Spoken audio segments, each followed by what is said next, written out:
Welcome to my channel. I'm the Homestead Prepper, and today I'm going to show you all how to make some Hunza bread. Now I know some of you are saying, well, what's Hunza bread? Well, essentially it is a no hunger bread, meaning that if you eat some of this stuff, a couple cubes, 1 cube, you will not be hungry. It like kills your hunger.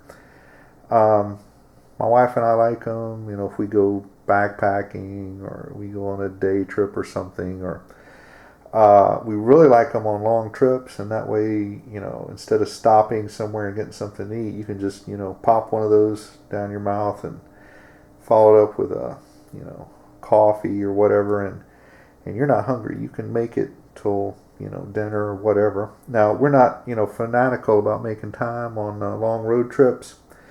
We don't go to the point where we put one of those astronaut diapers on like that lady, Lisa Nowak, did on her trip from Houston to Orlando a couple years ago. So we're not into that. This bread right here, of course, comes from some people in the Himalayas, I guess from a long time ago. But it was also marketed in the 1970s as a weight loss thing, and the guy selling them was shut down by the FDA. When I heard this story a couple years ago, which I don't know, I guess it's probably been about 8 or 9 years ago, I heard about this. I was talking to a guy, and this came up, and the guy I was talking to said that he had actually bought some of these, he called them like crackers. He said they were individually wrapped in plastic like saltines, but it was a bread, and he would eat 2 or 3 in the morning, 2 or 3 at lunch, and he would have a normal meal, and he lost 35 pounds. He said they were really good, and he went to go try and find that guy and buy some more of that stuff, and then found out that he had been shut down by the FDA. On a personal note, guys, I have eaten, 5, 6, 7 of these little squares. I'll show you what they look like when we get them made, a day with water, tea, coffee. And I've eaten them for 3 days straight, and I lost 8 pounds. Now, guys, I'm not selling anything, and I'm not making any promises that, if you make this stuff I show you here, that you're going to lose hundreds of pounds. I don't want to get shut down and arrested by the FDA. If I wanted to make some type of health bread, and, it had GMO wheat, monosodium glutamate, calcium disodium ETA, aspartame, chlorinated water, fluorinated water, I'm sure the FDA would, have no problem with that. But if you go around and you make weight loss claims and stuff, they don't like that. And if you don't believe me, y'all do some research. Another thing I wanted to say is that this bread keeps for years. It usually doesn't last too long around here, but I had some. I put it in a bag, and it stayed intact for 4 years. It was still edible. It was not refrigerated, so it lasts a long time. And it doesn't get excessively hard either. It stays pliable. So, it's not hard. One other thing I want to mention is that I know the pronunciation Nazis are going to get me, and they're going to say the proper pronunciation is Hunza. Well, that may or may not be the correct name, but I think Hunza sounds a whole lot more cool. Let me show you the ingredients I got here. I tried to go organic as much as possible. Organic buckwheat flour, canola. The recipe calls for sea salt, but I'm going to use Himalayan salt. I've got some organic sugar, cinnamon, nutmeg, baking powder. I got some local honey, molasses, spring water. The only thing I don't have that's on the recipe is soya milk, and I couldn't find any organic. All they had was the genetically modified soy, and I didn't want to put that in here. So what I'm going to do is I'm going to substitute that. I'm going to grind up some barley. You can also add nuts. I've got some apricot kernels there. You can put raisins in it. I mean, you could put a lot of stuff in there and jazz it up. But I'm just giving you the basic recipe. I'm going to put the recipe here, and that way I don't have to type it in. You can pause the video or whatever. And that's basically it. Oh, I'm going to be doing half of that. So I'm going to be cutting all the measurements in half.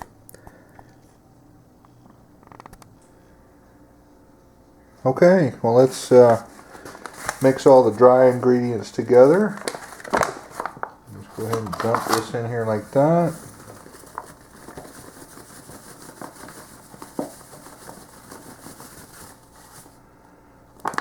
Just about fills that bowl up.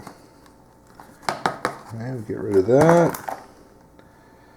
And I think the recipe calls for a cup and a half of unrefined sugar, which we're going to use 3/4 of a cup of that. Put that in there like that. It calls for 2 teaspoons of baking powder, which we're just going to use 1. Down in there. Sea salt, but we're using Himalayan salt, and we're just going to use a half a teaspoon of that. Cinnamon, half a teaspoon.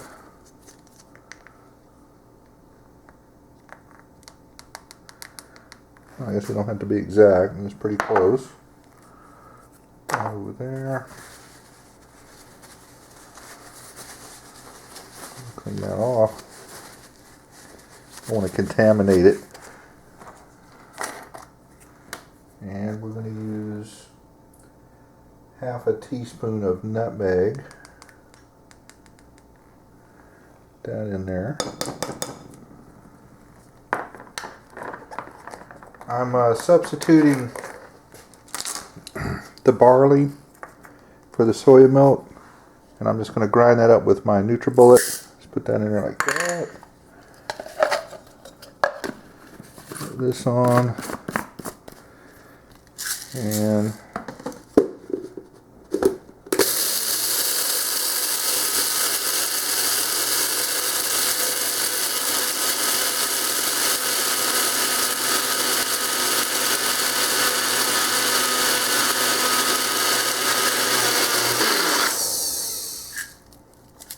that turns it into like a powder. A little bit more.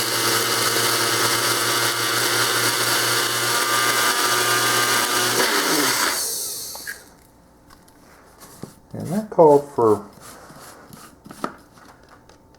I think, half a cup, and we did about a 1/4 cup of that substitute. So I think that's all my dry ingredients. I'm going to stir that up.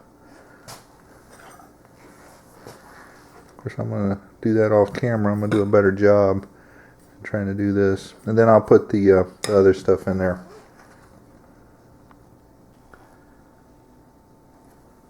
Okay, I got my water. I'm going to put that in there.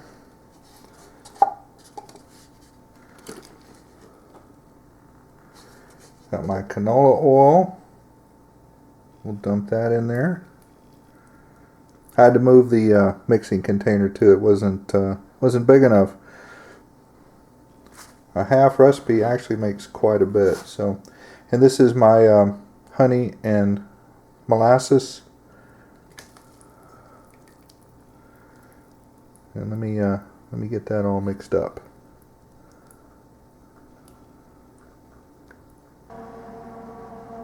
Okay, I got the pans greased, and I put that stuff in there, and that stuff is extra thick and gooey. And the only way I was able to spread it out is I had to put butter all over the bottom of my hand and spread that out. Anyway, it's not going to rise like conventional bread. It's probably going to get just a little bit taller than what you see right there, but not much. It's about 1/2 inch thick is what I put in the pan, and it's actually going to make quite a bit. The directions call for 300 degrees for 1 hour, so I've preheated the oven, and then it says after it's baked for 1 hour you need to reduce the temperature down to 90 degrees and let it sit in there for 2 hours. So let's see what we can do. Okay, my wife has cut these up into 2 by 2 inch squares, and I just need to pull them out of the pan, and we just need to bag them up. Okay, I got them out of the pans. I've got some loose here. I have vacuum packed them. I gave some to a friend who was interested, gave some to 2 family members. You don't have to vacuum pack them, guys. You can just wrap them up in rags or cloth like the Hunzas used to, and they lasted for years doing it that way. I'm doing this because I'm going to put this in my get home bag, and if I play it right, this is probably would last me 5 or 6 days. And yeah, I'll probably lose a little weight along the way. Let's put a rubber band around that. I know some of you are saying, oh, MREs are better. Well, yeah, I got MREs too, but this would probably extend them quite a bit. So I'm going to put these in my wife's get home bag in her truck, and you can see they turned out rather nicely. And as a matter of fact, I'm going to try one here on camera.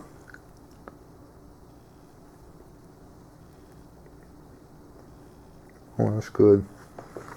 And the way I like to do it is follow it up with a swig of Joe.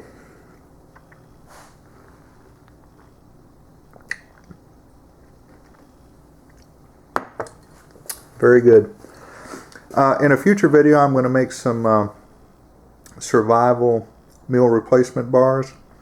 Something, I don't know if they'll kill the hunger, but they're probably going to give you a lot more nutrition than what you see here. Now, I didn't add any nuts or raisins or anything to these. These are just regular Hunza bread.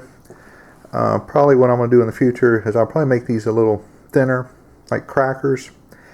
And anyway, there's a lot of options, guys. So this is the Homestead Prepper out.